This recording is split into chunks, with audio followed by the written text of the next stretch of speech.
Hello, and welcome to Catholicism in the Car. My name is Parker Zerbal.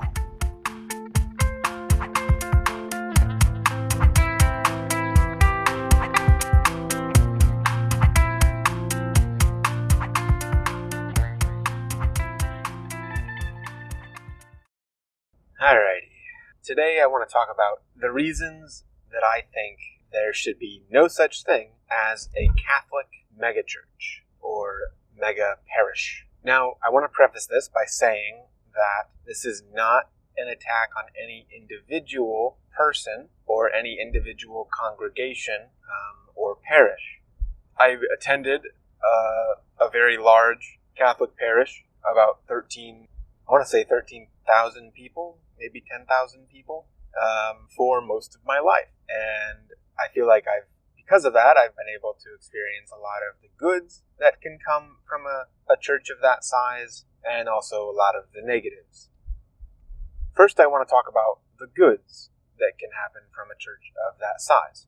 Primarily, this would be the ease for the priests.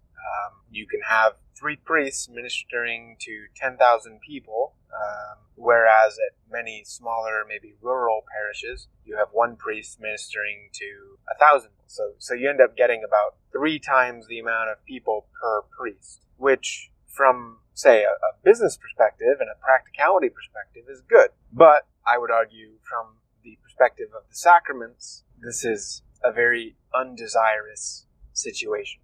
Because what that means is that it's virtually impossible for any of those priests to actually get to know their congregation as a whole. And that is a tragedy, I would argue. Now, I also want to preface this by saying that that there are many places in the Western world, but especially in the United States, where the priest shortage is felt more acutely, where there just aren't many priests at all. There are many places in the United States where this is a major issue. And side note, this is why we need young men, and especially the parents of young men, to encourage their sons to discern the priesthood. It doesn't mean they have to go. I'm a clear example of that. I took 4 years out of my life to discern the religious life and the priesthood, and I ended up in the married state. But we should be telling our children that they should at least give themselves that opportunity of real, true discernment, not just discernment from afar, but active discernment. So I would argue entering upon into a discernment house, or if you're able to enter into seminary, like right out of high school. A lot of dioceses don't do that anymore. But if you are, that's a good idea. If you're not allowed to do that, and a lot of religious orders don't allow you to do that either, try to go to a Catholic college or some college that offers a discernment house where you could live and pray and stay and live while you're going through your college education. If you're not going to college after high school, which is becoming more and more common because people are beginning to understand that much of college is really a waste of time and money, that I would encourage you to see if there is a discernment house in your diocese. And if there's not, maybe consider joining a discernment house outside of your diocese. There are quite a decent number of them throughout the United States. I know at least my diocese right now, we have 1 women's discernment house, and they're trying to get a men's discernment house up and running. So I think those are real viable options for people. Let's see. So that's one of the priest shortage is one of the main reasons why there are these Catholic mega parishes, mega churches that exist. So that there's not much we can do about the fact that they exist, besides trying to get more priests. And I think it goes without saying that many of the negatives of these megachurches is, as I stated before, that it makes it impossible, really, for the priest to get to know his congregation. And it makes it impossible for the congregation to get to know their priest. I think it also lends itself to people putting the priest more on a pedestal because he's not known personally by most people, and that can always be a problem once you start putting your clergymen up on pedestals that they don't deserve to be on. That can create a spirit of kind of an unhealthy ultramontanism, which usually is a word that regards giving too much authority and honor to the Pope, which I think is also a concern.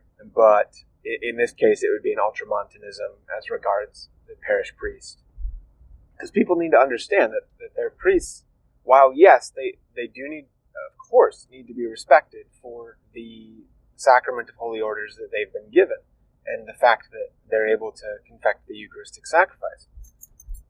And obviously just their natural human dignity. But people need to understand, and I think people are very quickly coming to this understanding because of the sexual abuse crisis, which has been ongoing, that that priests are human just like you and me. So, yeah.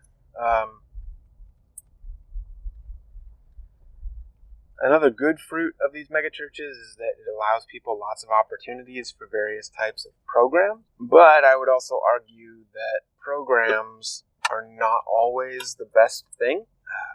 Just because you can get 50 people together in a room to watch a video or hear a discussion, those things can quickly become sort of insular if those people aren't ready to go out into the rest of the parish and try to basically evangelize the rest of the parish.